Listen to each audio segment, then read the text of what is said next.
안녕하세요. 저는 이탈리아인 형부 그리고 친언니와 함께 작은 피자 가게를 운영하는 여자입니다. 저희 가게는 낮에는 화덕에서 갓 구운 피자와 파스타로 손님을 맞이하는 이탈리안 레스토랑이지만요. 해가 지고 어둠이 내리면 수제 맥주와 와인을 즐길 수 있는 감성적인 바로 변신하는 곳이에요. 가게 한쪽 벽면을 가득 채운 대형 스크린에서는 오래된 외국 영화가 흘러나오고 가끔 언니가 그 앞에서 통기타를 칠 때도 있었습니다. 저희 가게에 오는 손님들은 마치 외국에 와 있는 느낌이 드는 곳이라며 저희 가게를 좋아했죠.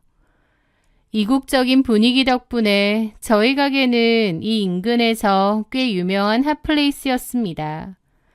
연인들도 많이 오고 또 인근에 회사들이 많다 보니 직장인들도 술 마시러 많이 오곤 했어요. 그 남자도 처음에는 손님으로 저희 가게에 오게 되었습니다. 어느 금요일 저녁 직장 동료들과 함께라며 들어선 그는 첫눈에도 유독 눈에 띄는 사람이었습니다. 훤칠한 키와 서글서글한 눈매, 사람을 기분 좋게 만드는 미소까지. 여자들이라면 대개 호감을 가질 만한 외모와 분위기를 가진 남자였죠. 그는 가게의 분위기가 마음에 든다며 저한테 얘기를 하더라고요. 가게 느낌이 너무 좋아요. 아, 그런가요? 감사합니다. 일하는 직원분이세요? 아, 저희 언니네 부부랑 같이 운영해요. 엄밀히 말하자면 공동 사장이에요. 아, 그러시구나. 음식도 너무 맛있어요. 저희 형부가 이탈리아 요리학교 출신이시거든요. 고맙습니다. 자주 오세요. 네, 그럴게요. 저는 참 넉살 좋고 성격 좋은 남자구나 싶었는데요. 그 남자는 그 후로 정말 자주 가게를 찾아왔습니다. 특히 혼자서요. 처음에는 저녁에 맥주를 마시러 오더니 어느 날부터는 점심시간에 파스타를 먹으러 오기도 했어요. 그러면서 서로 인사하고 조금씩 친해졌습니다. 그러다가 나중에 저에게 따로 명함을 주고 연락처를 묻더라고요. 사실은 저를 보러 온 거라고 하면서 제가 자기 이상형이랍니다. 저에 대한 마음이 생겨서 일부러 자주 온 거라고 했죠. 그 남자가 수줍게 건넨 고백에 제 심장은 걷잡을 수 없이 뛰기 시작했습니다. 번듯한 회사에 다니는 데다 외모, 성격, 능력, 무엇 하나 빠지는 게 없었던 남자인데 저한테 푹 빠져서 일부러 가게에 계속 왔다고 하니까요.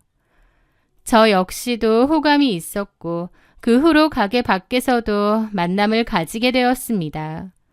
그리고 저희는 자연스럽게 연인이 되었어요.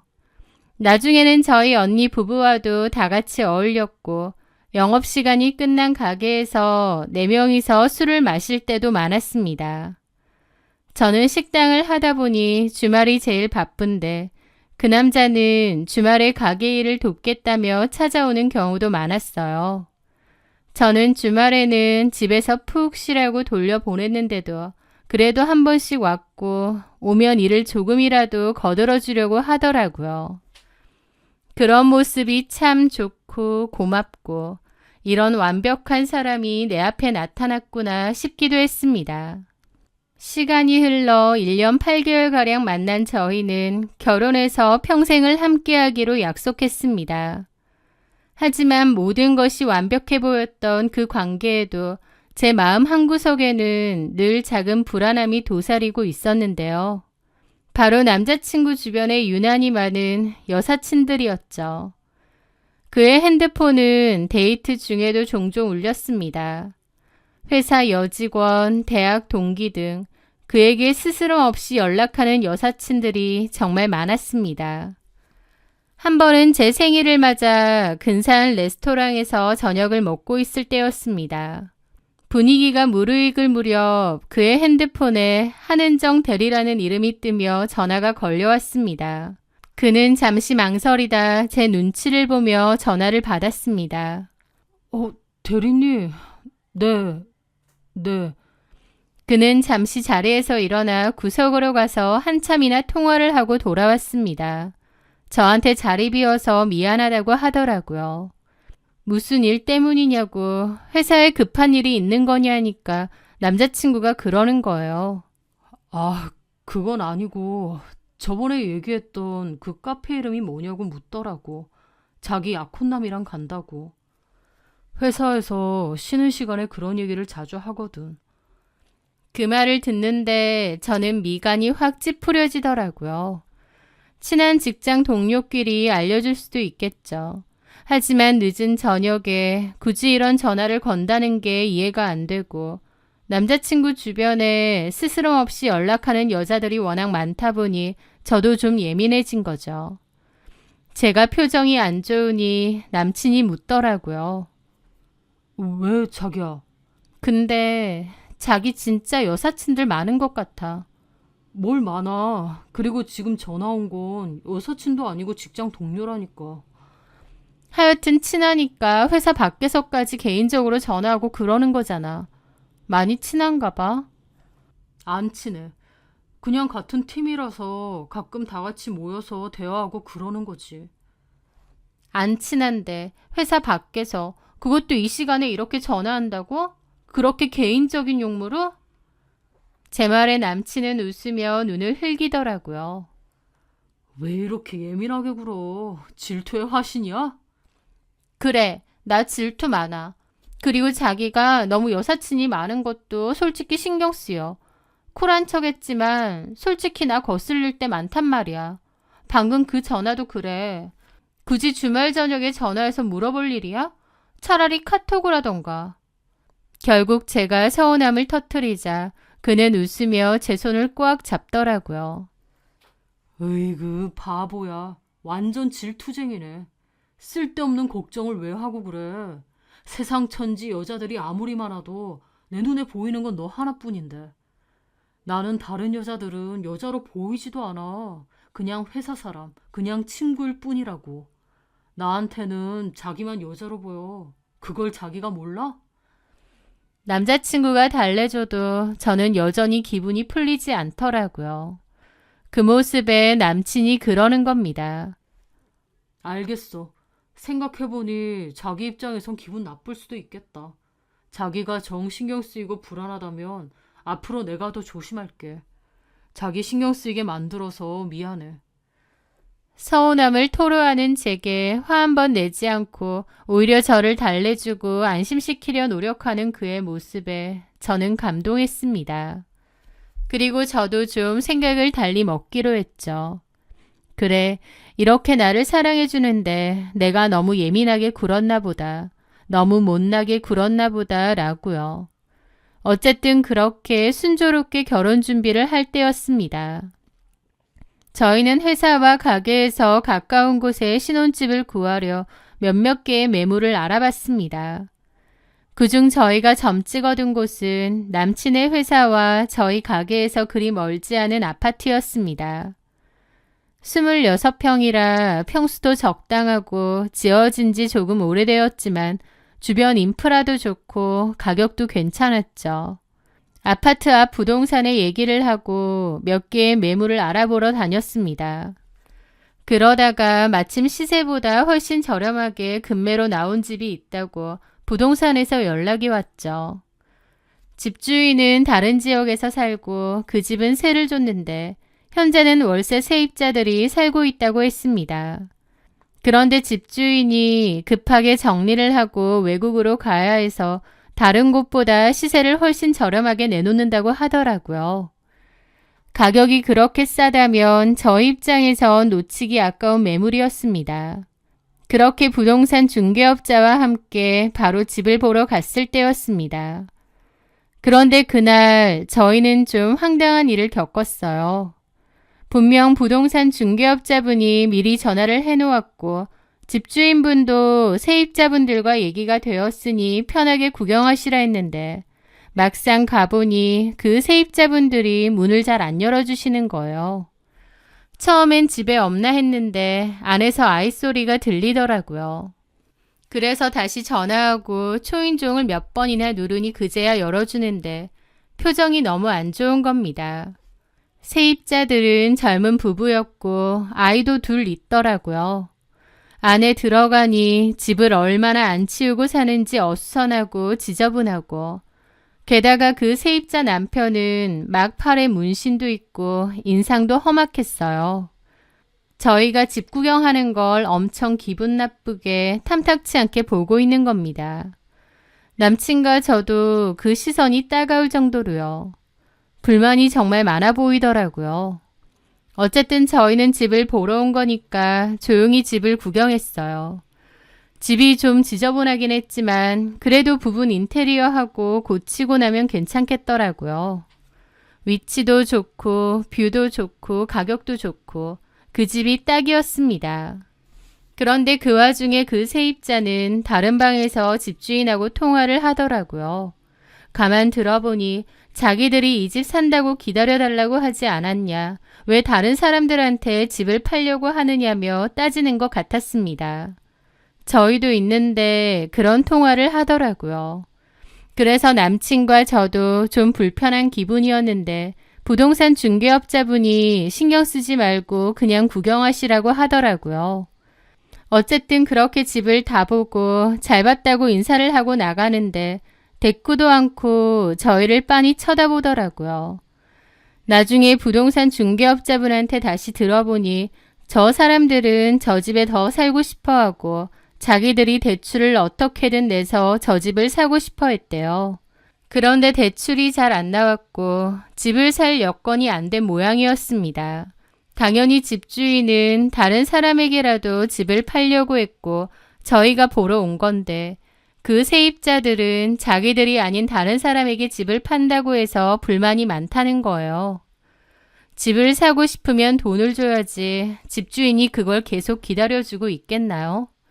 집주인도 급해서 급매로 팔려고 하는 건데요. 그 세입자들 생각이 좀 황당하긴 한데 어쨌든 그건 세입자와 집주인이 해결할 문제지 저희랑은 아무 상관이 없다고 생각했습니다. 그래서 별 상관 있겠나 싶었고 저희는 계약을 한다고 했습니다.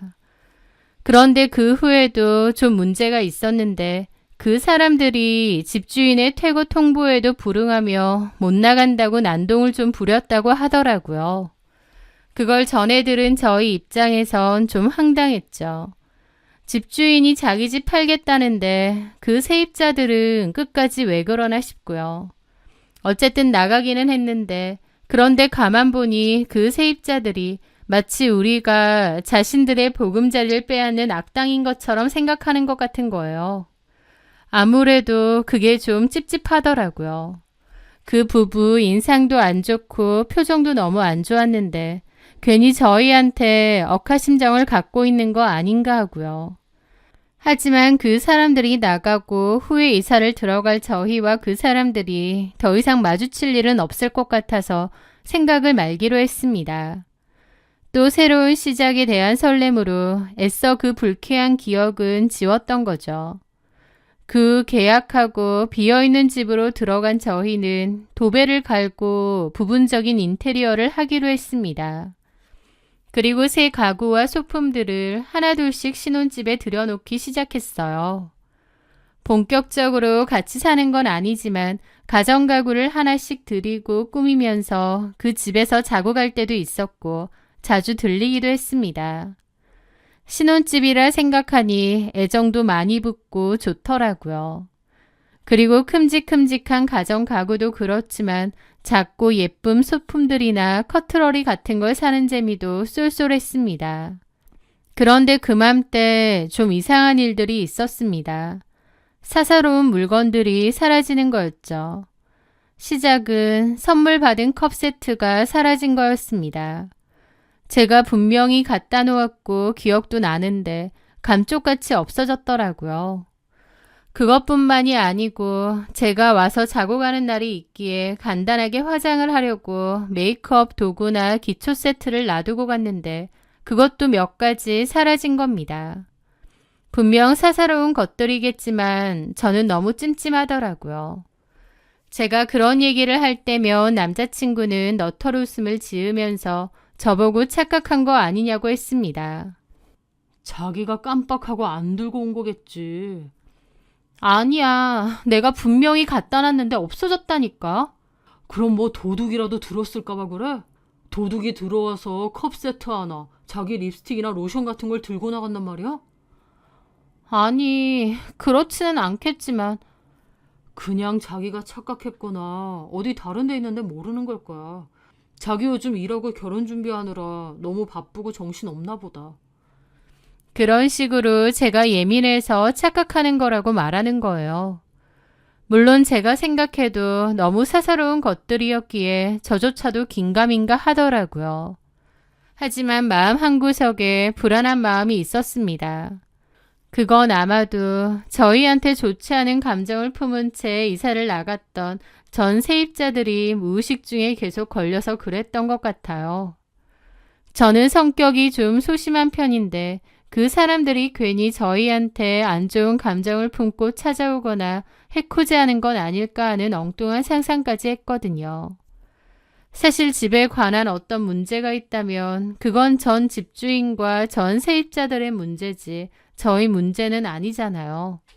하지만 요즘은 세상에 워낙 별나고 이상한 사람들이 많으니까 괜히 애먼 저와 남자친구에게 불똥이 튀어서 해코지를 하려거나 괴롭히는 건 아닐까 싶은 상상까지 들더라고요. 하지만 남자친구의 반응에 저도 내가 너무 예민했나 보다 하고 말았습니다. 그런데 며칠 뒤 제 생각에 불을 지피는 일이 발생하고 말았어요.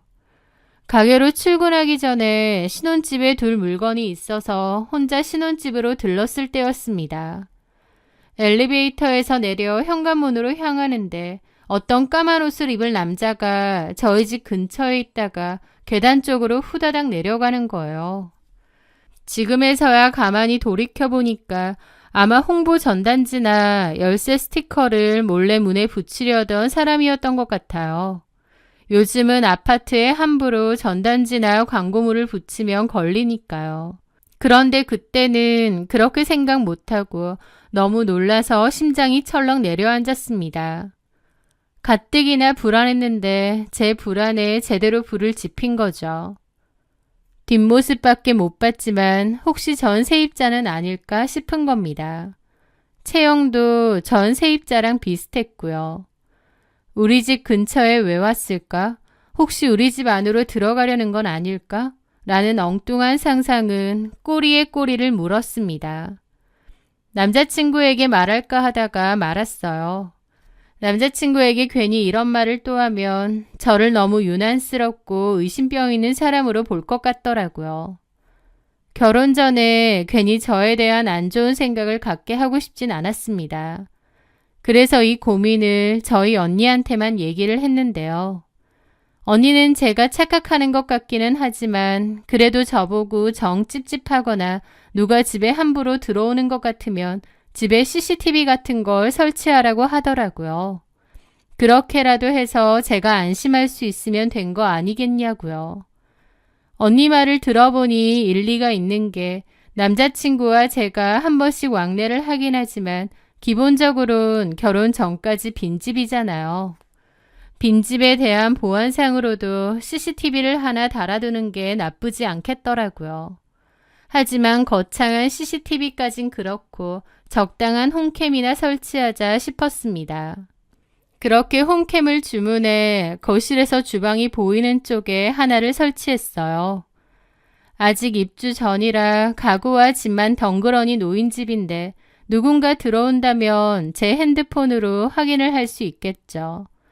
그렇게 생각하니 좀 안심이 되더라고요. 그렇게 며칠간의 시간이 흘렀고 집은 가끔 잠깐 들르는 남자친구 말고는 당연히 아무도 들어오지 않았습니다. 내가 역시 예민했구나 싶었죠. 그런데 그 생각을 했던 그 주의 주말이 다가왔습니다. 가장 바쁜 토요일 오후였어요. 한창 손님들로 가게가 북적였죠. 저는 잠시 급해서 화장실로 가게 되었고 별 생각 없이 습관처럼 홈캠을 확인하게 되었습니다. 당연히 아무도 없을 줄 알았는데 그 홈캠 화면을 보는 순간 심장이 쿵 내려앉더라고요. 화면에는 제 남자친구가 있었습니다. 신혼집에 볼 일이 있어서 갈 수도 있지 남자친구가 있는데 왜 심장이 쿵 내려앉았냐고요. 남자친구가 혼자가 아니었거든요. 처음 보는 어떤 여자 한 명이 같이 있었는데 너무나도 익숙하게 집안을 다니고 있는 거예요. 이 여자가 누구지? 황당함에 화면을 뚫어지게 쳐다봤습니다. 예비 시댁 식구들은 아니었어요. 남자친구는 여자 형제도 없을 뿐더러 그 여자는 당연히 남친 어머니도 아니셨거든요. 분명 처음 보는 젊은 여자였습니다. 그런데 그 여자의 행동은 저를 더욱 경악하게 만들었습니다. 그 여자는 저희 집이 몹시 익숙한 느낌이었어요. 마치 자기 집 안방인 양 소파에 앉고 가져온 커피와 디저트를 테이블에 늘어놓았습니다. 화장실 갔다 온 남자친구랑 자연스럽게 소파에 앉은 채로 팔짱도 끼고 웃고 장난치고 서로의 입에 과자를 넣어주더라고요. 그걸 보는데 이게 뭔지 현실 파악이 안 되는 겁니다. 마치 무슨 드라마라도 보는 것처럼 제 일이 아닌 것처럼 느껴질 정도였죠. 이 여자는 누구며 남자친구가 왜? 너무 혼란스럽고 상황 파악이 빠르게 안 되더라고요. 당장이라도 집으로 달려가서 현장을 잡아야 하나 싶은데도 다리가 굳은 것처럼 움직이지 않는 겁니다. 그렇게 저는 화장실에 우두커니 앉아 다정한 시간을 즐기는 남자친구와 그 여자의 화면을 멍청하게 바라봤습니다. 남자친구와 제가 함께 꿈을 그리던 신혼집에 남자친구는 다른 여자를 끌어들인 그 화면을요. 저는 토요일이 제일 바쁜데 그 사실을 잘 아는 남자친구는 일부러 그 시간을 이용해 이런 짓을 벌였던 것 같았습니다. 제가 말을 안 했기에 홈캠이 있을 거라고는 생각도 못하고요. 남자친구와 그 여자는 분위기에 취해 소파에서 스킨십을 하더니 거기서 나자빠지는데 그걸 보는 저는 세상이 무너지는 것 같았고 심장이 너무 뛰어서 과호흡까지 올 뻔했습니다. 남자친구가 바람을 피고 있구나. 완벽히 깨달은 순간 숨이 쉬어지지 않았고 손에 들고 있던 핸드폰을 바닥에 떨어뜨릴 뻔했죠. 그리고 이어지는 영상 속에서 제 약혼자가 외간 여자와 신혼집 소파에서 짐승처럼 뒹구는 모습을 똑똑히 목격해야만 했습니다. 피눈물이 흐르는 심정으로 그걸 다 지켜봤는데 그러다가 그 여자가 누군지 번쩍 생각이 나더라고요. 그 여자는 남자친구와 같은 팀 여자였습니다. 전에 남자친구네 팀 사람들이 점심 식사를 다 같이 하러 온 적이 있는데요. 그때 남자친구 옆에 앉아있던 여자가 있었거든요. 다른 팀원분들은 저에게 반갑게 인사하는데 유독 한 여자만 좀 뚱한 얼굴로 인사도 잘 안 하길래 기억에 남았습니다. 저 여자는 누굴까 하고 나중에 남자친구에게 물어봤는데 남자친구가 한은정 대리? 라고 하더라고요. 그 이름을 듣는 순간 누군지 알겠는 겁니다. 전에 남자친구와 제가 저녁에 데이트하고 있을 때도 연락해서 이것저것 물어본 그 여자였어요. 제 기억으론 그 여자도 결혼을 앞둔 예비 신부라고 했습니다. 그러니까 각자 결혼을 앞둔 약혼자를 두고 제 신혼집에서 이토록 역겨운 짓을 벌이고 있었던 거예요. 그것들은 한바탕 일을 벌이고 나서 집 밖으로 나갔는데 저는 그때까지도 꼼짝도 못하고 화장실에서 그러고 있었습니다. 일하는 시간에 갑자기 사라져 오지 않는 제가 걱정됐는지 언니가 화장실에 찾으러 왔고 거기서 얼굴이 창백해져 있는 저를 발견했죠. 언니는 무슨 일이냐고 했고 저는 언니에게 영상을 보여주었습니다. 영상을 본 언니도 분노로 눈이 뒤집혔죠. 이것들 진짜 미친 것들 아냐? 지금 이러고 있을 거야? 당장 가자. 아니야. 이거 아까 거고 이것들 지금은 나갔어.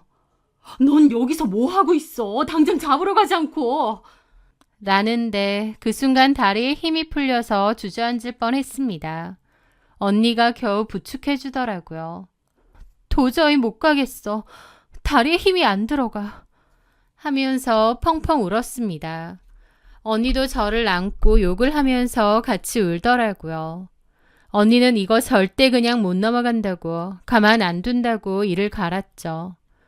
언니는 헤어질 때 헤어지더라도 이대로 쉽게 끝낼 수는 없다고, 그 더러운 것들한테 똑같이 되갚아 줄 거라고 이를 갈았습니다. 언니의 말에 저도 마음을 다잡았죠. 저를 기만한 대가, 제 믿음을 짓밟은 대가를 반드시 치르게 해줘야 했습니다. 저는 언니와 계획을 짰습니다. 그리고 며칠 후 저는 아무 일도 없었던 척 남친에게 활짝 웃으며 말했습니다. 자기야, 아직 회사 사람들한테 청첩장 안 돌렸다고 했지? 자기 회사 팀원들 가게로 초대하는 건 어때? 언니가 그렇게 하래. 대접한다고. 그날 청첩장도 돌리자. 정말? 우리 팀원들 다 합치면 10명 정도 되는데 괜찮겠어? 많이 먹을 텐데. 뭘 그 정도야. 자기 회사 사람들한테 그 정도도 대접 못하겠어? 이야, 너무 좋지. 안 그래도 우리 팀원들 중에 자기네 가게 음식 좋아하는 사람들 많거든. 그럼 날짜 정하고 알려줘. 남친은 제 제안에 감동하며 기뻐했습니다. 저는 남친 앞에서 제 감정이 흔들릴까봐 걱정했는데 저도 놀랄 정도로 태연하게 대했습니다. 오히려 남친에 대한 분노밖에 없어서 그런지 마인드 컨트롤이 더 잘 되더라고요. 그렇게 날짜를 정했고 복수의 날이 밝았습니다. 가게는 그의 회사 동료들로 가득 찼어요. 그리고 그 속에는 상간녀인 한은정도 있었습니다. 아무렇지 않게 앉아있는 그 여자를 보는데 심장이 막 뛰더라고요. 그런데 잠시 후 남자친구 회사 팀원 말고도 한 명이 더 왔어요.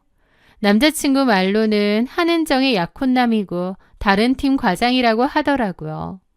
한은정이 그 와중에 자기 남자친구까지 부른 거죠. 가지가지 한다 싶은데 차라리 잘 됐다 싶었습니다.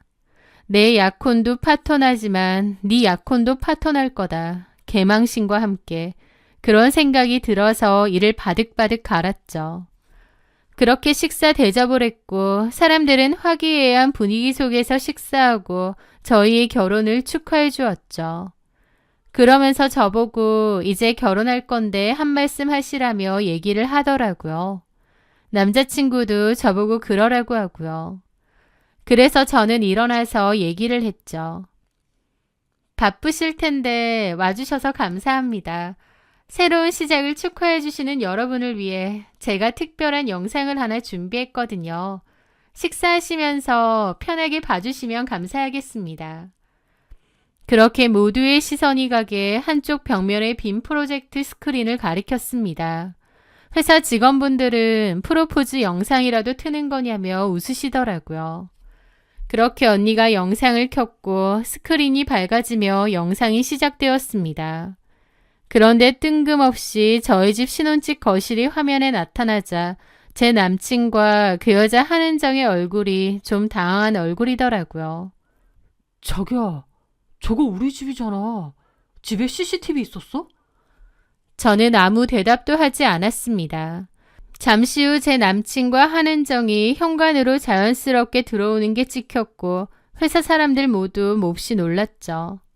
저 여자 한은정 대리 아니야? 맞는 것 같은데요? 그 순간 한은정과 남친의 얼굴이 새파랗게 질리더라고요. 그 둘은 자연스럽게 뒤에서 껴안고 스킨십하고 한은정은 아무렇지 않게 소파에 앉는 겁니다. 남자친구는 경악하며 저에게 달려오더라고요. 지금 뭐 하는 거야? 저거 당장 안고? 왜? 좀 더 보지 그래. 빨리 안고? 그 와중에 저희 형부가 와서 남자친구 보고 물러나라고 했고 그 자리에 마침 있던 한은정 남자친구도 아무도 건들지 말라고 소리를 지르더라고요. 한은정 남자친구는 화가 머리끝까지 난 것 같았죠. 회사 사람들 다 경악하고 흥미진진한 얼굴로 영상 보고 수근거리고 남자친구와 한은정이 지난 스킨십과 더불어 소파에 들어 누우려고 할 때 남자친구는 스크린 쪽으로 뭘 집어 던지더라고요. 지도 도저히 못 보겠나 보죠. 그리고 동시에 한은정 남자친구가 달려나오더니 남자친구의 멱살을 잡고 뒹굴었습니다. 한은정 남자친구가 화가 단단히 났는지 쌍욕을 하면서 제 남자친구를 곤죽이 되게 팼고 제 남자친구는 이러지도 저러지도 못하고 처맞고 있더라고요. 다른 회사 사람들도 섣불리 말리지 못했습니다. 단순한 술자리 다툼이었으면 말렸겠지만 맞을만 하니까 아무도 안 말리고 가만히 있더라고요. 게다가 한은정은 도저히 그 자리에 못 있겠던지 가방 챙겨 밖으로 도망가는 겁니다. 저는 팔짱 끼고 그 꼬라지 다 지켜보고 있었고요. 제 남자친구가 너무 처맞으니까 다른 직원들이 무슨 일 날 것 같았는지 그제야 와서 말리더라고요. 남자친구는 완전 피떡이 됐고 다른 직원이 병원에라도 가야 될 것 같다고 겨우 데리고 갔습니다. 저는 그 모든 걸 다 팔짱을 낀 채 냉소적으로 보고 있었어요. 그 어정쩡한 분위기 속에서 사람들은 조용히 자리를 떴습니다. 통쾌하면서도 씁쓸했던 그 기분, 그 이상한 기분은 아직까지도 잊혀지지가 않네요. 그 훅폭풍은 상상 이상이었습니다. 두 사람의 불륜 행각은 당연히 회사 전체에 쫙 퍼졌어요. 한은정 약혼남에게 곤죽이 되게 처맞은 제 남친은 코뼈가 내려앉았다고 하더라고요. 그래서 한은정 약혼남을 폭행 고소했다고 했습니다. 맞을만 했는데 참 뻔뻔하더라고. 하지만 알고 보니 한은정 약혼남의 큰아빠가 그 회사의 이사님이었다고 했고 그 회사의 대표님도 아는 분이라고 하더라고요. 폭행 고소는 했을지언정 당연히 후폭풍으로 남친은 회사에서 댕강 잘리게 되었죠. 회사만 잘린 게 아니라 그쪽 업계에선 앞으로 일을 구하기 어려울 거라고 하더라고요. 남자친구는 물론 한은정까지도요. 그리고 당연히 한은정도 파혼당했죠. 회사는 그 일로 들썩들썩 했다고 했습니다. 그 와중에 남자친구는 저에게 연락해서 잘못했다고 하면서 그 여자랑 자기랑은 그냥 단순한 파트너였대요. 서로 이성적인 감정 조금도 없고 각자의 약혼남, 약혼녀와 당연히 결혼할 생각이었다며 그냥 잠자리 합이 잘 맞아 그런 것뿐이라는 말 같지도 않은 변명을 하는 겁니다. 그 말을 듣는데 이 사람이 내가 정말 사랑하고 믿어서 결혼하려던 남자가 맞나 싶고 정신이 번쩍 들더라고요. 차라리 그 여자를 좋아해서 그랬다면, 저랑 헤어지고 그 여자랑 만날 생각이었다면 너무 분통 터지고 열받지만 납득은 됐을 겁니다. 그런데 그런 것도 없이 각자의 약혼자들을 속이고 그냥 서로 잠자리만 하려고 그랬다는 게 이해가 안 되더라고요. 무슨 짐승들도 아니고요. 한마디로 그것들은 한순간의 쾌락으로 자신들의 인생까지 나락으로 떨어뜨리고 개망신 제대로 당했던 겁니다. 남자친구가 그런 인간이었구나 저도 깨닫고 좀 더 맑은 정신으로 관계를 정리했습니다. 물론 그렇다고 제가 괜찮은 건 아니었죠. 저 역시도 개망신 당했고 비참했고 너무 힘들었으니까요. 하지만 그때 그 영상을 틀었던 제 선택을 후회하진 않습니다. 남들 보기 창피하고 부끄럽다고 아무 조치도 없이 조용히 헤어졌다면 너무 억울했을 것 같거든요. 배신을 당했을지언정 제 손으로 직접 복수를 했다는 사실에 후련함이 있었습니다. 그렇게 저는 파혼을 했고 신혼집에 들어간 가구와 물건들은 싹 갖고 나와 처분을 했습니다. 그나마 불행 중 다행이라면 집 구할 때 돈을 일단 남자친구가 먼저 하고 나중에 제가 반을 주기로 했는데 일이 파토가 나면서 그러진 않아도 된다는 게 그나마 다행이더라고요. 꼴 보기도 싫은데 돈 때문에 엮여 있으면 너무 힘들잖아요. 남자친구는 대출을 받았었는데 회사 잘리면서 대출금 갚기도 힘들어지고 엄청 애매해졌나 보더라고요. 결국 완전 헐값에 다시 팔았다고 했죠. 어쨌든 전 남친은 회사에서 잘리고 소문이 다 나서 재취업도 쉽지 않은가 보더라고요. 쪽팔리다면서 저랑 파혼 후 도피성 유학을 가네 어쩌네 하는 소식을 마지막으로 들었습니다. 하는 정도 역시나 회사 잘리고 더 이상의 소식은 들은 게 없고요. 그 후 저는 여전히 저의 소중한 가게에서 사랑하는 언니, 형부와 함께 바쁘게 살아가고 있습니다. 한 번씩 언니랑 그때 일을 얘기하는데 씁쓸하면서도 통쾌하기도 하고 그렇네요. 저는 그 인간들에게 가장 멋진 복수를 할 겁니다. 그건 바로 제가 더 행복하게 살아가는 거겠죠. 아픔을 지우기 위해선 현재를 살아가는 게 가장 중요하다고 하더라고요. 지난날의 아픔과 상처를 흘려보내고 지금 현재를 최선을 다해 살아가려 합니다. 제 사연 들어주셔서 감사합니다.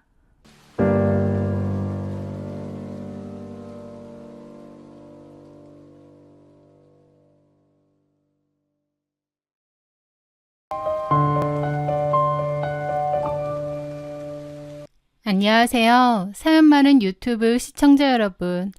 오늘은 저의 소름 끼치고 기막힌 이혼 사건에 대해 얘기해 드리려 합니다. 제 전 남편은 주점을 운영하는 사장이었습니다. 남편은 큰 키에 남자답고 서글서글한 인상을 가졌는데 성격이 호탕했습니다.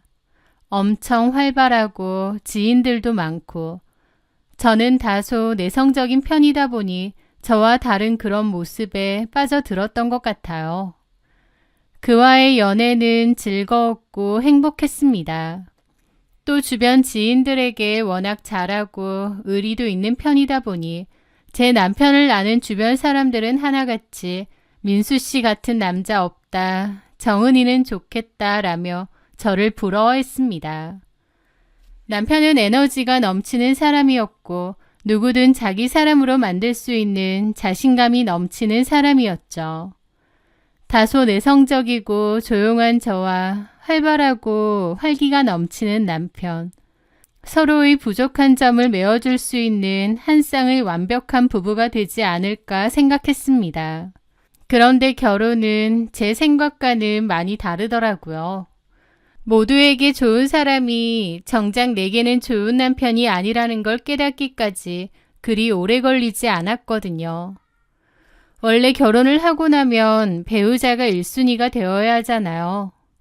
하지만 제가 결혼하고 아내가 된 순간부터 남편의 세상에서 제 순위는 끝도 없이 밀려나는 기분이었습니다. 남편은 결혼하고 나서도 결혼 전과 똑같이 행동했어요. 남편에게 중요한 건 가게와 친구들, 그리고 매일 밤 이어지는 술자리였던 것 같습니다. 결혼 후 맞이하는 첫 번째 남편의 생일날이 기억나네요. 퇴근하자마자 마트에 들러 장을 보고 남편이 가장 좋아하는 갈비찜과 잡채를 만들기 시작했습니다. 요리가 서툴러서 오래 걸렸지만 맛있게 만들고 싶어 갖은 노력을 했죠. 2시간 넘게 부엌에서 땀을 흘리며 음식을 만들고 예쁜 그릇에 정성껏 담아냈습니다. 같이 사온 케이크도 냉장고에 잘 있는지 확인하고요. 혹시나 늦을까봐 가게로 전화했더니 남편 한다는 말이 가게는 직원들한테 맡기고 8시까지 칼같이 들어간다며 호언장담을 했습니다. 저는 괜히 기분까지 내고 싶어서 집이지만 원피스까지 갈아입고 화장도 좀 고쳤습니다. 그렇게 남편을 기다렸는데 남편은 오지 않았어요. 1시간이 넘어가고 전화를 했더니 가게 바로 앞에서 나왔다고 금방 간다고 하더라고요. 저는 식은 음식을 다시 데우고 기다렸는데 또 안 오는 겁니다. 또 1시간이 지나갔고 걱정이 되더라고요. 금방 온다는 사람이 안 오니까요. 전화를 했는데 안 받고 혹시 오는 길에 사고라도 났나 싶어서 초조했습니다. 그런데 남편은 갑자기 일이 좀 생겼다며 늦게 들어가야 될 것 같으니 기다리지 말라는 문자 하나만 딱 남기더라고요. 그날 남편은 새벽 3시에 들어왔습니다. 너무 어이가 없는 게 일단 술에 많이 취해서 냅두고 다음날 물어봤어요. 그랬더니 가게에 오래된 단골 손님이 있는데 그분 아버지가 돌아가셔서 상갓집에 갔대요. 너무 황당하더라고요. 아무리 단골 손님이라지만 손님 상갓집까지 가나요? 게다가 자기 생일이라고 제가 생일상 다 준비한다고 분명히 말했는데 온다고 거짓말까지 하고 갑자기 상갓집이라니. 상갓집에 갔다는 게 믿겨지지도 않을 뿐더러 설령 맞다고 해도 너무 어처구니가 없었습니다. 저는 남편에게 따졌고 남편은 미안하다며 저를 달랬지만 별로 진심은 느껴지지 않았어요. 그냥 제가 삐졌으니 적당히 대충 달래자는 느낌이었죠. 그리고 나중에서야 알게 됐지만 진짜로 상갓집에 간 것도 아니었습니다. 저도 아는 남편의 친구가 SNS에 남편 생일 파티한 걸 올렸거든요. 기가 막히더라고요. 그럼 친구들하고 생일 파티를 하겠다고 말하던지 아니면 친구들하고는 나중에 하고 그날은 와이프인 저랑 생일을 하던지 보통은 둘 중에 하나를 선택해야 되지 않나요? 그런데 남편은 저한테 거짓말하고 계속 갈 수 있는 것처럼 하고 친구들과 파티를 즐겼던 거예요. 금방 들통날 거짓말을 이처럼 아무렇지 않게 할 수 있는 사람이라는 걸 깨닫게 되자 놀랍더라고요. 그 생일 사건 이후 남편의 모든 말이 거짓말처럼 들리기 시작했습니다. 생일을 안 하고 친구들하고 보냈다는 그 자체도 화가 나고 어이가 없지만 그보다 너무 아무렇지 않게 거짓말을 하고 그 순간만 모면하려 했다는 게 소름 끼치더라고요. 내가 여태까지 사람을 잘못 봤나 싶을 정도로요. 그 일을 계기로 저는 남편의 행동들이 의심스러워지고 그 사람의 진실성마저도 의심하게 되었습니다. 그러다 보니 남편하고는 자주 다투게 되었어요. 남편은 제가 착하고 쿨한 줄 알아서 결혼도 했는데 사실은 집착이 심하고 의심병이 있는 것 같다며 저를 질책했습니다. 저는 남편에게 이렇게 거짓말 좋아하고 밖으로 놔두는 성격인지 몰랐다고 힐난했고요. 그러면서 남편과 저의 사이는 빠르게 삐걱거렸죠. 그러던 중 남편의 대출 연장을 위해 서류들을 챙기다가 우연히 남편의 주거래 통장 거래 내역서를 발견하게 되었습니다. 그런데 세상에 거기에 매달 60만 원이라는 돈을 김지영이라는 낯선 이름의 여자에게 송금을 했던 거예요. 제가 알기론 김지영이라는 사람은 집주인도 아니었고 가게 관련된 사람도 아니었습니다. 직원도 아니었고요. 저는 남편에게 통장을 내밀었습니다. 김지영 이 여자가 누구야? 당신 바람피워? 아, 남의 통장을 왜 뒤져봐? 남편은 당황한 기색이 역력했습니다. 저는 발뺌한 생각 말라고 똑바로 말하라고 다그쳤습니다. 제가 계속 다그치자 남편은 결국 실토를 했죠. 사실은 남편은 기함할 만한 말을 하는 거예요. 자기야, 진짜 미안해. 내가 말 못한 게 있는데 사실 전에 같이 살던 여자야. 살던 여자라니? 그게 뭔 소리야? 당신 결혼했었어? 결혼까진 아니야. 혼인신고도 안 했어.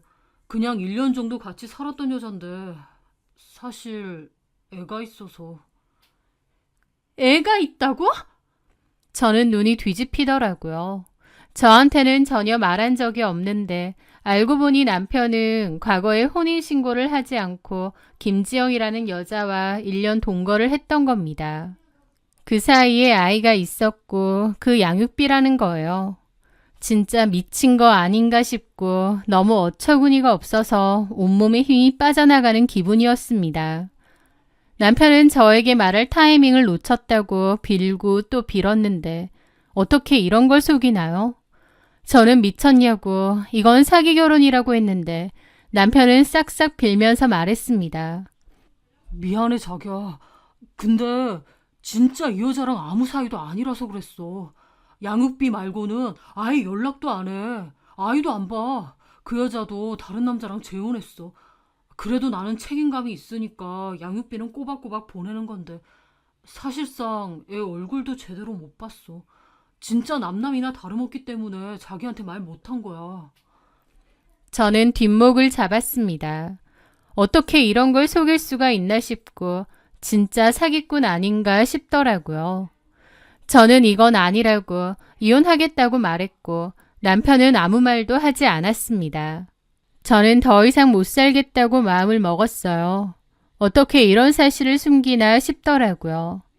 그런데 남편이 필사적으로 빌었고 제가 싫다면 술자리도 다 끊어내고 일만 하며 저만 보며 살겠답니다. 저 없으면 안 된다고 싹싹 비는데 사실 저도 결혼한 지 오래되지도 않았는데 바로 이혼을 한다는 게 좀 망설여지더라고요. 저도 이혼까진 원하지 않았던 거죠. 그러면서 제 스스로 합리화까지 했습니다. 이미 그 여자랑은 끝난 사이고 또 최소한의 책임감으로 양육비는 보내는 것뿐이라고 하니까 그냥 모른 채 할까라고요. 그렇게 저는 수많은 고민 끝에 바보처럼 남편을 한 번 더 믿어보기로 했습니다. 하지만 말이 그렇지 한 번 금이 간 신뢰는 절대 쉽게 회복되지 않더군요. 그날 이후 남편은 정말 잘했고 예전처럼 술 약속도 잘 안 잡고 노력하는 듯 했지만 저는 오히려 그 모습이 연기처럼 느껴지고 소름이 끼쳤거든요. 마음 한구석의 찝찝함은 사라지지 않았죠. 혹시 전처랑 아직도 만나는 건 아닐까라는 불안감이 자꾸만 드는 겁니다. 거짓말을 잘하는 사람이니 그럴지도 모르겠다는 상상이 들었죠. 잠 못 이루던 어느 새벽, 저는 고민 끝에 잠든 남편의 휴대폰에 손을 댔습니다. 제가 본 건 통화 기록과 카톡이었는데요. 연락 기록은 없더라고요. 그리고 카톡에 들어갔는데 거기에서 엉뚱한 덜미가 잡혔습니다. 전처가 아니라 아예 다른 여자랑의 외도를 발견했거든요. 상대 여자의 프로필명은 제이라고 되어 있었고 프로필 사진은 집의 한 구석을 찍은 사진 같았습니다. 그냥 대충 찍은 사진을 프로필 사진으로 해둔 것 같았는데 느낌상 본 계정이 아니라 추가 계정 같았습니다. 요즘은 카톡에도 비밀 추가 계정을 만들 수 있는데 그 여자도 그런 것 같았죠. 어쨌든 그 프로필 사진을 자세히 봤는데 막 찍은 사진이긴 하지만 좀 독특한 디자인의 컵이 작게 찍혀 있더라고요. 이 여자 집인가 싶었죠. 어쨌든 그 여자와의 대화 내용을 열어봤는데 경악했습니다. 자기야, 보고 싶어 죽겠어. 오늘도 가게야? 조금만 참아. 끝나고 갈게. 나도 보고 싶어. 올 때 아이스크림 사와. 알았어. 자기가 좋아하는 거 사갈게. 자세히 적을 순 없지만 그 밑으로 불륜 커플이 할 만한 각종 음담패설도 있었습니다. 그걸 보는데 손이 부들부들 떨렸습니다. 전처와 아이 문제로 저를 기만했던 것도 모자라 버젓이 다른 여자와 바람까지 피우고 있었던 거예요. 그걸 보는데 숨이 턱 막히고 이건 정말 끝이다 싶더라고요. 그 충격이 너무 컸기에 다음날 저는 심한 몸살이 왔습니다. 일도 못 나가고 방에서 끙끙댔죠. 아무것도 모르는 남편 놈은 걱정하는 척했지만 저는 속으로 이를 바득바득 갈았습니다. 그런데 제가 그렇게 누워있다 보니 제 친한 친구였던 연정이가 한달음에 집으로 찾아왔습니다. 연정이는 저하고는 20살 때 국비지원 학원을 다니다가 친해진 사이였어요. 나이도 동갑이고 사는 곳도 가까워서 단박에 친해졌는데 연정이는 저보다 먼저 결혼을 했었다가 2년 만에 이혼을 한 경험이 있는 친구였습니다. 극심한 시댁 갈등 및 남편의 폭력성으로 헤어졌다고 했고 결혼이라면 진절머리 난다고 했던 친구였죠. 어쨌든 연정이와 카톡을 하다가 아파서 아무것도 못 먹고 누워있다고 했고 연정이가 죽을 사들고 왔더라고요. 정은아, 괜찮아? 얼굴이 반쪽이 됐다. 그런데 연정이의 얼굴을 보자마자 참았던 눈물이 쏟아지는 겁니다. 연정이는 왜 그러냐고 했고 저는 남편이 바람 피우는 것 같다고 연정이에게 말을 했어요. 전처 얘기도 하고요. 창피해서 친정 식구들에게도 말 못했는데 연정이에게는 말하고 싶더라고요. 그리고 제 이야기를 듣던 연정이는 저보다 더 분노했습니다. 미친 거 아니야, 너네 남편? 결혼한 지 얼마나 됐다고 봐라? 너 그런 인간이랑 왜 살아? 당장 이혼해. 맞아. 이건 이혼밖에 답이 없어. 근데 우리 부모님도 얼마나 놀랄까 싶고 주변에 말하기도 쪽팔리고. 야, 그런 거 중요한 거 아니야. 내가 이혼해봤잖아. 쪽팔린 건 잠깐이고 부모님한테 죄송한 것도 잠깐이야. 그런 미친놈이랑 사느니 그냥 이혼하는 게 나아. 내가 도와줄게. 저를 위해 위로해주는 연정이를 보며 저는 눈물을 흘렸죠. 근데 이혼할 때 하더라도 그 바람난 여자는 잡아내야지. 당연하지. 너 그거 카톡 캡처 해놨어? 아니. 그런 것도 안 했어? 해야지 바보야. 그때 너무 경황이 없고 정신이 없어서. 하긴 그렇게 이성적으로 행동이 되겠니? 이해는 해. 어쩌지? 그 여자 잡아내야 되는데. 일단 천천히 알아봐. 만약 그 여자 잡으러 가야 되면 내가 도와줄게. 너가? 당연하지. 내가 안 도와주면 누가 도와줘. 다 도와줄 테니까 필요한 거 있으면 나한테 기대. 알았지? 고마워. 친구라도 그렇게 해주기 힘들 법한데 연정이는 진심으로 저를 위로하고 제 편이 되어주었습니다. 저는 연정이에게 거듭 고맙다고 말하며 눈물을 삼켰습니다. 그날 후로 연정이는 매일같이 제게 연락해 남편 낌새는 어때? 그 여자랑 연락하는 것 같아? 여차하면 내가 같이 가줄게. 이혼 준비 변호사 필요하면 말해. 라며 저를 챙겼습니다. 저는 연정이를 완벽한 내 편이라고 생각하며 제가 알아낸 모든 사소한 것들까지 공유했죠. 연정이의 응원에 힘입어 저는 남편의 실체를 더 깊이 파헤치고 싶었는데 남편이 낌새를 눈치챘는지 핸드폰에 잠금 패턴을 걸어버렸더라고요. 그래서 저는 남편의 핸드폰을 뒤져보는 게 어려워졌습니다. 연정이에게 말했더니 패턴을 알아내보라며 그게 힘들면 다른 방법을 찾아보자고 하더라고요. 그러던 중 우연히 남편의 핸드폰 패턴을 알게 되었습니다. 남편이 별 생각 없이 패턴을 푸는 걸 뒤에서 봤거든요. 아들 자자 패턴으로 엄청 간단하게 해놨더라고요. 저는 그걸 모르는 척 기억해놨습니다. 그리고 그날 저녁 남편 폰을 들고 나와 패턴을 풀고 들어가 봤는데 웬걸 제이와의 카톡이 감쪽같이 사라진 거예요. 남편이 눈치를 챈 건가 싶더라고요. 그러다가 문득 카톡 말고 다른 메신저는 없을까 싶은 겁니다. 그래서 좀 더 샅샅이 뒤지게 되었고 남편의 휴대폰을 다시 뒤지던 저는 남편이 폴더 안에 숨겨놓았던 또 다른 메신저 앱을 발견했습니다.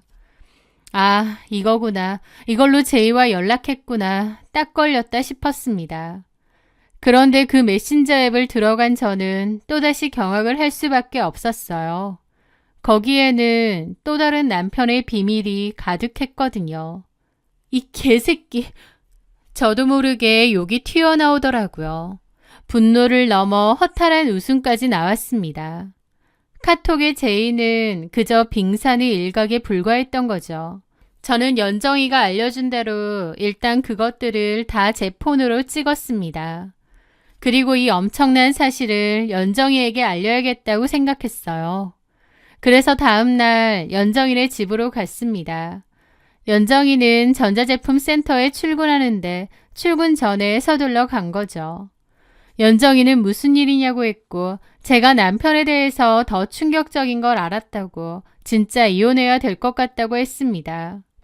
그랬더니 연정이가 반색을 하며 그 제이에 대해서 알아낸 거냐고 하더라고요. 저는 말하려다가 너무 급하게 와서 숨이 차다고 했습니다. 연정이가 잠깐 기다리라며 물을 가져다 준다고 했죠. 그런데 연정이가 가져다 준 컵을 보는 순간 제 머릿속에서 뭔가 쿵 하고 부딪히는 느낌이 들었습니다. 이 컵, 제2의 프로필 사진에 있던 그 컵인데 싶은 거예요. 컵이 일반적인 컵이 아니고 독특한 색깔과 디자인이라 단박에 기억이 났습니다. 이 컵이 왜 싶은 순간 소름이 쫙 끼치더라고요. 저는 황당한 표정으로 연정이를 바라봤고 연정이는 어리둥절한 얼굴로 저를 바라봤습니다. 이 컵 뭐야? 전에 터키 여행 갔을 때 사온 건데 왜? 터키 여행? 그럼 국내에는 있는 게 아니네. 나도 독특해서 산 건데 왜 그래? 저는 연정이를 빤히 바라봤더니 연정이도 뭔가 캥기는지 살짝 눈을 돌리더라고요. 저는 그런 연정이에게 말했습니다. 너지, 제이가. 그 순간 연정이가 눈이 동그래지더라고요. 뭔 소리야? 너 맞잖아. 내 남편이랑 놀아놨던 게 너구나. 야, 너 지금 뭔 소리해? 핸드폰 줘봐. 왜? 아닌지 확인하게. 야, 너 나한테 왜 그래? 아, 이제 알겠네. 계속 이혼하라고 변호사 소개해준다고 하고 너였구나. 아니거든? 너 뭔 소리해? 그러니까 폰 확인하자고. 그래, 확인해. 하면서 제 옆으로 거의 던지듯이 폰을 주더라고요. 너 아니면 두고 봐. 우리 인연 끝이야. 라면서 으름장을 놓는데 그러든가 말든가 확인을 하려고 카톡에 들어갈 때였습니다. 제가 진짜 확인할 줄 몰랐는지 식겁하더니 달려와 폰을 뺏는 거예요. 너 똑바로 얘기해. 네가 제이지? 그 순간 연정이는 당황한 표정을 짓더니 갑자기 무릎을 꿇는 겁니다. 그러면서 저한테 막 미안하다고 하는 거예요. 정은아, 미안해. 정말 미안해. 근데 나 네 남편 너무 사랑해. 저는 연정이의 그 말을 듣는데 머리를 강하게 얻어맞은 것 같았습니다. 제이가 다름 아닌 연정이었다니 어떻게 이럴 수가 있을까 싶더라고요. 사랑이라는 단어가 그렇게 역겹게 들릴 수 있다는 것을 처음 알았습니다. 제 눈물을 닦아주는 척하며 저를 도와주는 척하면서 사실은 저한테 칼 꽂고 완전 가지고 논 거잖아요. 그 가증스러움에 온몸의 피가 차갑게 식는 것 같았습니다. 너 미쳤구나. 어떻게 나한테 이러니? 정말 뻔뻔하다. 그러면서 그 상간녀 잡는 걸 도와준다고. 그 상간녀가 바로 넌데 이게 무슨 코미디야? 너 도대체 무슨 생각이었어? 아, 나한테는 이혼하라고 부추기면서 증거 없애고 그랬구나. 어쩐지 그 인간이 카톡 주고받은 거 싹 지웠던데. 네가 알려준 거지? 너랑 강민수랑 진짜 미쳤구나. 연정이는 아무 말도 않고 무릎을 꿇은 채로 눈물만 뚝뚝 흘리는데 그 모습이 너무 가증스러워 보이고 미치겠는 겁니다. 야, 입이 있으면 뭐라도 말해봐. 너한텐 할 말 없어. 근데 민수 씨랑 내가 이렇게 될 줄 몰랐는데 내가 그 사람을 너무 사랑해. 사랑? 그래. 이러면 안 되는 거 알지만 너무 사랑해. 나 이혼하고 많이 힘들었는데 민수 씨 만나는 순간 알겠더라. 내가 왜 이혼했는지. 아, 이 사람 만나려고 그랬구나. 내 진짜 반쪽은 이 사람이구나 알겠더라고. 어이가 없으니 웃음까지 나려고 하더라고요.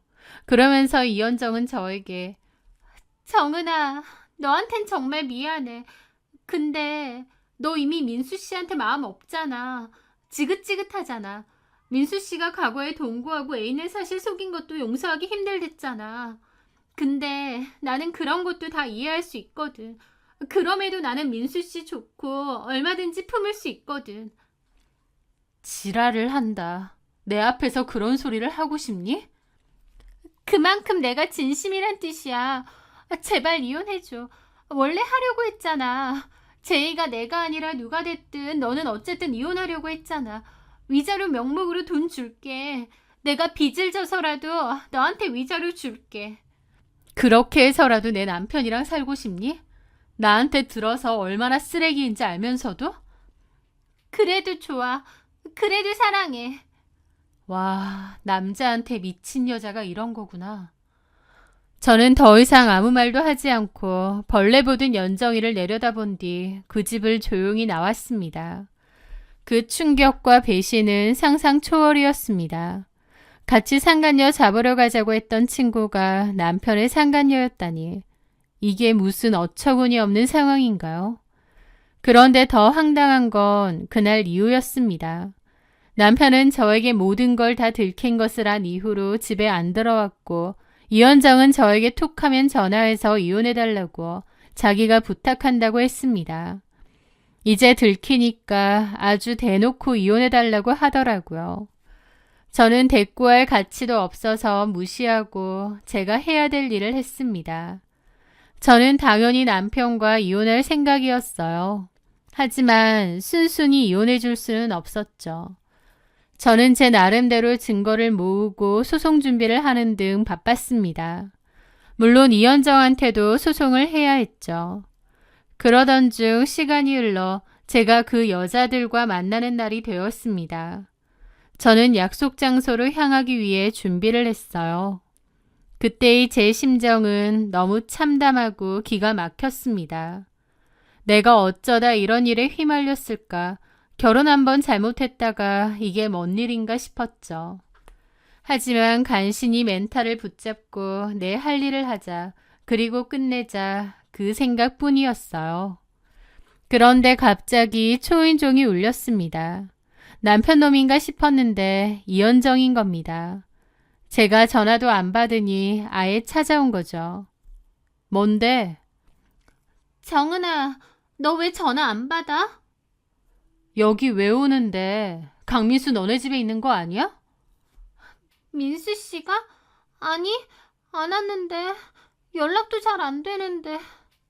참나, 그렇게 사랑해서 죽고 못 살겠다더니 연락도 안 되니? 너네 사랑 알만하다. 여길 왜 와? 꺼져. 나중에 상간소송할 테니 그거나 쳐받으세요. 그 말에 연정이는 또다시 무릎을 꿇더라고요. 야, 작작 좀 꿇어. 네 그 싸구려 무릎 나한테 아무 감흥도 없어. 내가 진심으로 말할게. 이혼해줘. 나 민수 씨 너무 사랑해. 그 사람이라면 새 출발할 수 있을 것 같아. 그 모습에 저는 웃음이 막 났죠. 진짜 기가 차서요. 이현정, 내가 한때 네 친구였어서 그나마 불쌍해서 말해줄게. 정신 차려. 강민수 그 인간, 네가 이럴 인간이 아니야. 네가 뭐라고 하든 나를 고소하고 손가락질하고 때려도 나는 그 사람 포기 못해. 참 대단한 사랑이네. 좋아. 그럼 너 지금 나 따라가자. 어디 가는데? 어디 가긴 강민수 만나러 가지. 민수 씨를 어디서 보는데? 이혼 얘기하러? 참나. 그래, 나 이혼할 거야. 그런 쓰레기 같은 인간하고 더는 못 살겠어.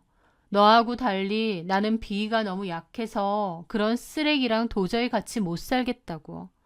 네가 그 쓰레기 주워다 살아. 정말 그래도 돼? 그래, 자존심도 없는 년아. 그러고 살아. 근데 그 전에 일단 따라와. 따라와서 직접 보고해기해. 저는 가방을 챙겨 나갔고 연정이도 저를 따라오더라고요. 제 차 타고 목적지로 가는데 아무 말도 안 했습니다. 그 상황이 너무 기가 막혔어요. 세상에는 별의별 일이 다 있지만 나한테도 이런 일이 생기는구나 싶어서 헛웃음이 자꾸 나더라고요. 제가 자꾸 웃으니까 연정이가 보는 겁니다. 왜 웃어? 내 꼬라지도 웃기고 네 꼬라지도 웃겨서 웃는다. 나 그 인간하고 이혼할 거야. 더 안 살아. 그리고 너한테도 상간소송 걸 거야. 소송 걸지 말고 내가 그냥 위자료 주면 안 될까? 너 돈 많니? 얼마 줄 건데? 그 말에 연정이는 아무 대답 못 하더라고요. 상간 소송으로 정당하게 받아낼 거고 재판 결과까지 다 받을 거니까 그렇게 알아. 그리고 강민수 그 인간만큼 너도 소름 끼치는 쓰레기라는 거 알아두고. 연정이는 아무 말도 안 했습니다. 다 왔네. 따라와. 연정이는 죄인처럼 고개를 숙이고 저를 따라오더라고요. 저는 카페 한 곳에 자리를 잡았습니다. 여기로 민수 씨가 와? 삼자 대면하게? 내가 다 인정했잖아. 그 말에 저는 또 웃었죠. 삼자 대면 같은 소리 하네. 한 6자 대면 정도는 되겠다. 그게 무슨... 잠시 후 어떤 여자가 왔습니다. 그 여자는 저희 앞에 앉았고 연정이는 황당하게 보더라고요. 그 여자가 먼저 이 연장을 보며 저에게 물었습니다. 이분은 누구시죠? 그쪽이랑 똑같은 상황이에요. 참나. 그 말에 그 여자 황당해하고 연정이도 묻는 겁니다. 정은아, 이 여자 누구야? 있어봐. 올 사람 더 있으니까. 마침 저기 오네. 잠시 후 다른 여자 한 명이 더 왔습니다. 그 여자는 엄청 어리고 앳된 얼굴이었죠. 쭈뼛거리더니 앉더라고요. 이 여자는 또 누구? 한 명 더 와야 되는데. 잠깐만. 저는 한 명 더 오기로 한 여자에게 전화를 했는데 전화를 안 받더라고요. 안 오고 잠수 탔네. 됐고 그냥 이렇게 얘기하지 뭐.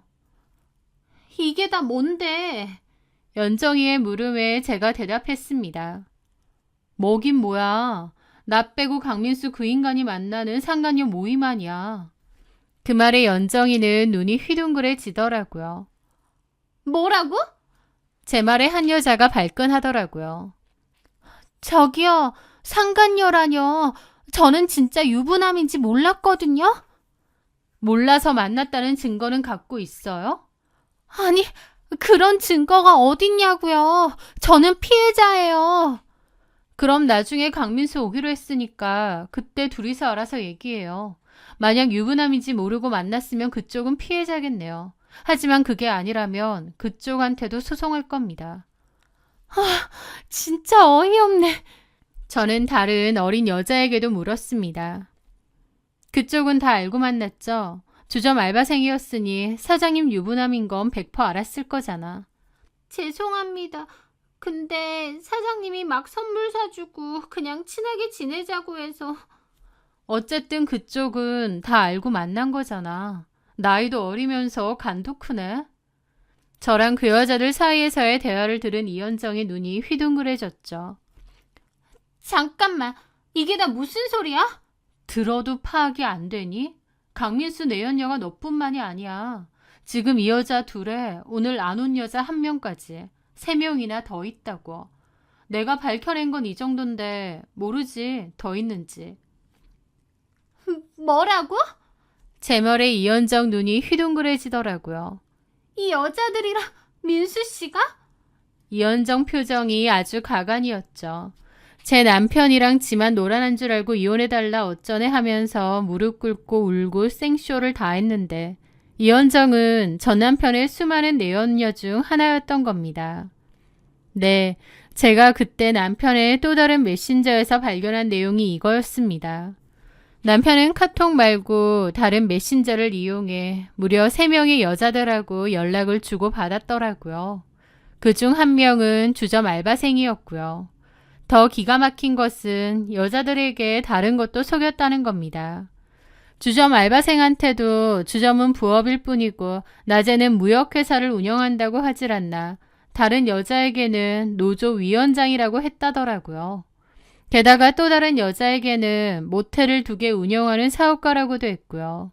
아무튼 구체적으로 거짓말을 하면서 여자들을 만나고 다닌 겁니다. 저는 전혀 몰랐는데 남편은 이 거짓말들을 유지하기 위해 빚까지 지고 있었습니다. 그런데 웃긴 게 다른 여자들한테는 돈을 썼는데 이현정한테는 돈을 받았더라고요. 이현정이 2천만 원가량을 줬는데 그 돈은 제가 알기로 이현정이 전 남편이랑 이혼할 때 받은 위자료의 일부입니다. 제 남편이 사업자금 어쩌고 필요하다고 하니 이현정이 냉큼 준 것 같았어요. 전 남편은 이현정한테 받은 돈으로 다른 여자들한테 선물 사주고 놀아나는데 썼던 거죠. 저는 남편의 메신저 속 여자에게 연락을 쫙 돌렸습니다. 나는 강민수 아내이다. 내 남편과 바람 피우는 정황 다 포착했고 상간소송할 거다. 할 말 있으면 약속 장소로 나와서 말해라 라고요. 어떤 여자는 유부남인지 몰랐다고 하고 어떤 여자는 한 번만 봐달라고 했죠. 저는 강민수랑 다자대면 할 거니 오라고 했고 이렇게 만난 거였습니다. 저는 그 자리에 남편도 불렀어요. 여자들이 올 거라고는 안 했고 이혼 서류에 도장 찍을 테니 오라고 했습니다. 남편도 좀 있으면 올 예정이었죠. 아무것도 모르다가 그제야 모든 사실을 알게 된 이현정은 충격이 엄청나 보이더라고요. 다른 여자들이야 유부남인 거 알고 만나면서 선물 받아내고 금전적인 이득이라도 얻었지. 이현정은 돈까지 뜯겼잖아요. 그것도 전 이혼해서 받은 위자료를요. 충격이 상당히 보이더라고요. 잠시 후 카페 문이 열리며 강민수가 들어섰는데 걸어오다가 제 옆에 여자들 보고 기함하며 도로 도망하려 하더라고요. 그런데 남편은 도망치지도 못했습니다. 왜냐면 이현정이 달려가서 제 남편 머리채를 잡았거든요. 연정이는 눈이 돌았고 완전 폭발했더라고요. 미친 사람처럼 남편에게 달려들어 남편의 머리채를 잡았습니다. 사실 그 머리는 남편이 과거에 엄청난 거금을 들여 심은 모발이식 머리였거든요. 남편이 정말 아끼고 약 먹어가며 지키는 머리입니다. 그런데 이현정이 달려들어 죽을 듯이 머리채를 잡고 뜯어내더라고요. 남편도 소리 지르고 카페 안에 사람들 다 쳐다보고 남편은 머리 놓으라고 이현정 밀치는데 그 모습에 이현정은 눈이 더 돌아서 머리를 다 뽑아놓을 기세로 울부짖었습니다. 이현정은 야 이 사기꾼 새끼야 이혼하고 나랑 살자며 이게 다 뭐냐고 고함을 질렀고 남편은 머리 놓으라며 이현정을 마구잡이로 떠밀었습니다. 바닥으로 떨어져 나간 이현정 손에는 머리카락이 한 움큼이었고 남편은 이 미친년아라며 소리를 지르고 발을 동동 굴리더라고요. 머리털이 진짜 형편없이 뽑혀나갔거든요. 웃긴 상황이 아닌데 웃길 정도로요. 게다가 다른 여자 한 명도 가서 제 남편에게 유부남인 거 속인 거 아니냐며 따졌습니다. 그렇게 따지는 거 보니 그 여자는 진짜 제 남편이 유부남인지 몰랐던 모양이었어요. 어쨌든 남편은 도망치려 했고 그 여자도 해명해보라며 남편 팔 붙잡고 이현정은 바닥을 치고 울고 아수라장이었습니다. 어쨌든 저는 그 모든 광경을 팔짱을 낀 채 그저 조용히 지켜보면서 그 모습을 조용히 촬영했죠. 카페 사장이 경찰을 불렀고 카페는 난장판이 되었습니다. 저는 남편에게 이혼 소송을 그리고 연정이를 포함한 나머지 상간녀에게 상간소송을 제기했습니다. 남편이 유부남인지 몰랐다는 그 여자만 빼고요. 그 여자는 따로 남편을 상대로 고소를 했죠. 남편은 연정이를 폭행으로 고소했고 연정이는 남편을 사기죄로 맞고소했습니다. 그야말로 진흙탕 개싸움이었죠. 남편 강민수는 마지막까지 제게 연락해 한 번만 봐주면 안 되겠냐며 애원했고 심지어 저희 부모님까지 찾아가 무릎을 꿇는 쇼를 벌였습니다. 이현정은 소송 과정 내내 강민수에게 속았을 뿐 나도 피해자다라며 자신의 책임을 회피하기에 급급했죠. 서로의 탓을 하는 그 둘의 모습을 보며 저는 더 이상 어떤 감정도 느껴지지 않았습니다. 그저 이 모든 것을 빨리 끝내고 싶다는 생각뿐이었습니다. 저는 변호사의 도움을 받아 차분하고 철저하게 제가 받아야 할 모든 것을 요구했습니다. 남편의 거짓말로 인해 발생한 정신적 피해에 대한 위자료, 상대 여자들에 대한 위자료를 받아냈죠. 지지부진한 법정 다툼은 무려 1년 정도가 걸렸고 그 지긋지긋한 싸움 끝에 법원은 제 손을 들어주었습니다. 모든 과정이 끝난 후 족쇄가 풀린 듯한 해방감이 들더라고요. 길고 길었던 악몽이 끝났구나 싶기도 하고요. 남편은 저 말고도 그 여자들과의 여러 개의 소송에 휩싸여 있었습니다. 이현정은 이혼한 전 남편에게서 힘들게 받은 위자료를 제 남편에게 홀랑 뜯기고 또 본인의 상간소송 위자료로 저에게도 남은 돈을 줘야 했죠.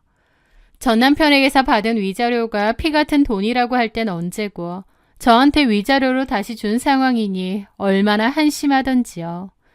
전 남편과 이현정은 그 후 완전 원수지간이 되어 악착같이 싸우고 있는데 서로 팽팽하게 싸워서 계속 다툼이 있는가 보더라고요. 똥이랑 설사의 싸움이죠. 이현정은 제 남편이 운명의 상대라고 저한테 이혼해달라고 했는데 정작 제 남편은 이현정을 돈으로밖에 안 본 것 같아요. 저는 재활용도 안 될 쓰레기 같은 놈하고 다 끝난 것만으로도 좀 살 것 같고 이제는 제 인생을 다시 살아가려 합니다. 상처뿐인 결혼 생활이긴 하지만 어쨌든 위자료 받을 거 다 받았으니 이제는 지워버리려고 합니다. 비에 젖은 땅이 마르기까지는 시간이 더 필요하겠지만 제 앞에는 따스한 햇살과 함께 제가 가꾸어 나가야 할 인생이 남아있다고 생각합니다. 배신과 거짓으로 얼룩진 과거를 모두 정리하고 오롯이 저 자신을 위한 삶을 시작할 겁니다. 제 사연 들어주셔서 감사합니다.